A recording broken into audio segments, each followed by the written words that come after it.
ධම්මි ගලහප්පෙරුම ලංකා ගුරු සේවා සංගමේ සභාපති අපි මේ මාධ්‍ය හමුව කැඳෙව්වේ විශේෂයෙන් 2026 අයවැය මගින් समस्त राज्य सेवे සිදු කරපු වැටුප් සංශෝධනය සමග ගුරු සහ විදුහල්පති සේවාවල වැටුප් සංශෝධන කොයි ආකාරයෙන් පෙළ ගැහිලා තියෙනවද එහි ප්‍රතිලාභ මේ රටේ ගුරුවරුන්ට ලැබුණාද කියන එක සාකච්ඡා කරන්න අපි දන්නවා 2025 2026 මේ වැටුප් සංශෝධන ඉතිහාසයේ මේ රටේ ගුරුවරු විදුහල්පතිවරු වසර 27ක් තිස්සේ තමන් කරන වෘත්තීය සම්බන්ධ එහි ලබා දෙන අධ්‍යාපන හා වෘත්තීය සුසුකම් සම්බන්ධව සාධාරණ වැටුපක් ගෞරවනීය වැටුපක් සම්බන්ධයෙන් සටන් කරා. ඒ වගේම ඒ වැටුප් සංශෝධන තුල මේ රටේ දරුවාගේ අධ්‍යාපන අයිතිය තහවුරු කරන, එහි ගුණාත්මක බව තහවුරු කරන ක්‍රියාමාර්ගයක් ලෙස ඒ දශක තුනම සටන් කරා. නමුත් 2025 සහ 26 වසරවල් දෙකම ගත් විට වර්තමාන ජනතාවාදී ආණ්ඩුවක් අපි බිහි කරගත්තා. ඒ ආණ්ඩුව තුල වැඩ කරන ජනතාවගේ ඒ වගේම ගුරුවරුන්ගේ වැටුප් විදුහල්පතිවරුන්ගේ වැටුප් මේ රටේ දරුවාගේ අධ්‍යාපනය සම්බන්ධව මූලික වගකීම් දරන ගුරුවරයා සහ විදුහල්පතිවරයාගේ වැටුප සම්බන්ධව සාධනීය ඉහළ තීර්ණ ප්‍රමාණයක් අරන් තියෙනවා මේ වැටුප් සංශෝධන තුල. ඒ අනුව ගත්තම විශේෂයෙන් පළවෙනි පන්තියේ ගුරු සේවයේ පළවෙනි පන්තියේ එදා 56770ක් ගත්ත ගුරුවරයෙක් මේ වෙනකොට 2026 ජනවාරි මාසයේ 88332ක් දක්වා වැටුප මූලික වැටුප 31562ක් වන ඉහළ වැටුප් වැඩිවීමකට ගිහින් තියෙනවා. ඒක අපි ගත්තොත් සමස්ත වැටුප් වැඩිවීම 55%ක්. ඒ වගේම දෙකේ ගුරුවරයෙක් ශ්‍රේණිවල ගුරුවරයෙක් 47175ක් එදා මේ වර්තමාන ආණ්ඩුව බිහි වෙන්න කලින් ගත්ත වැටුප ඒක අද ගත්තොත් 74131ක් දක්වා මූලික වැටුප් වැඩිවීම වැඩි වෙලා තියෙනවා 26706කින්. ඒක 56%ක වැටුප් වැඩිවීමක්.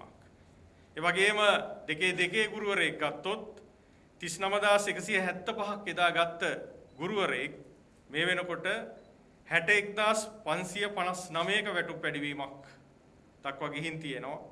ඒක අපි ගත්තොත් මූලික වැටුපෙන් 22384ක වැටුප් වැඩිවීමක්. ඒ කියන්නේ 57ක වැටුප් වැඩිවීමක් ලැබිලා තියෙනවා.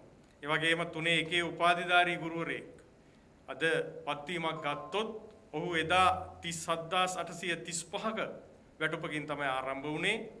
අද ඒක 59504 දක්වා රුපියල් 21669කින්. දැන් අපි ගත්තොත් 57ක වැටුප් වැඩිවීමක් ලෙස සටහන් වෙනවා. ඒ වගේම විද්‍යාපීඨ ගුරුවරයෙක් ඔහුගේ ආරම්භක වැටුප 36260 අද 57119 දක්වා වැටුප් වැඩිවීමක් දක්වා ගිහින් තියෙනවා 20859ක. ඒ කියන්නේ 57ක.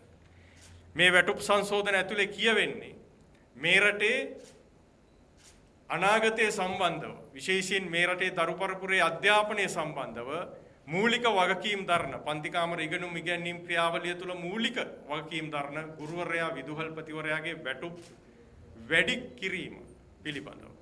ඒ කියන්නේ ඔවුන්ට වෘත්තියට ගැළපෙන ඉහළ වැටුප් වැඩිවීමක් දක්වා යන දෙවන අධීර විදියට මේ වැටුප් සංශෝධනය අපිට හඳුන්වන්න පුළුවන්. අපි දන්නවා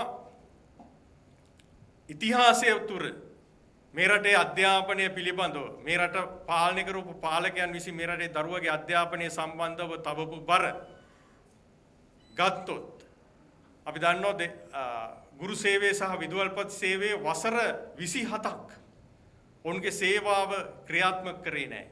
ඒ කියන්නේ වෘත්තීය පැත්තෙන් බල ගැන්වුවේ නැහැ. ඒ වගේම වසර 27ක් ඔවුන් ගුරුවරුන්ගේ වැටුප් වැඩි කරේ නැහැ.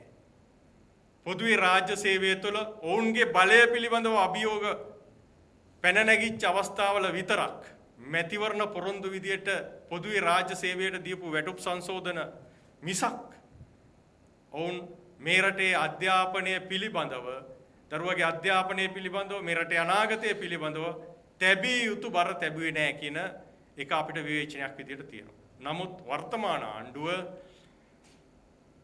ඉතිහාසයේ පුරාම සිදු කළ සටන් වෙනුවට සටනින් තොරව පෝස්ටරයක් උද්ඝෝෂණයක් කඳුළු ගෑස් නොගහ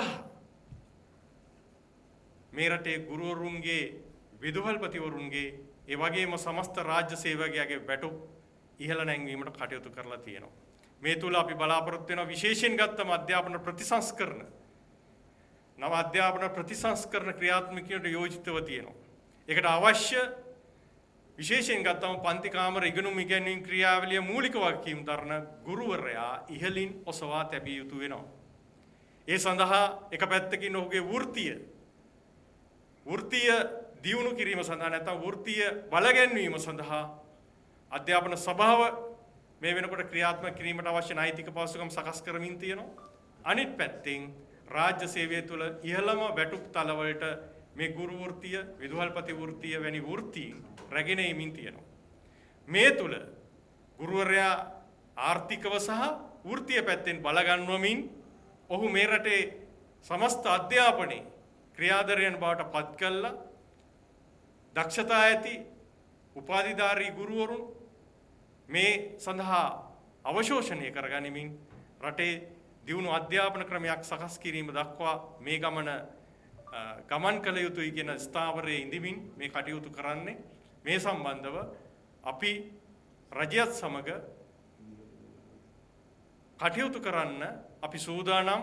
ඒ වගේම තව තියෙන වෘත්තීය ගැටලු විශාල ප්‍රමාණයක් තියෙනවා. ඒවා විසඳා ගැනීමෙන් මේ 21 වෙනි සියවසට අවශ්‍ය ගුරුවරයා නිර්මාණය කර ගැනීම සඳහා අත්හැරලා දාපු වගකීම ඉටු කිරීම සඳහා අපි එකවන්ව පෙළ ගැහිමු කියන යෝජනාව ලංකා ගුරු සේවා සංගමයේ ඉදිරියට අපි සමස්ත සමාජයෙන් ඉල්ලා සිටිනවා.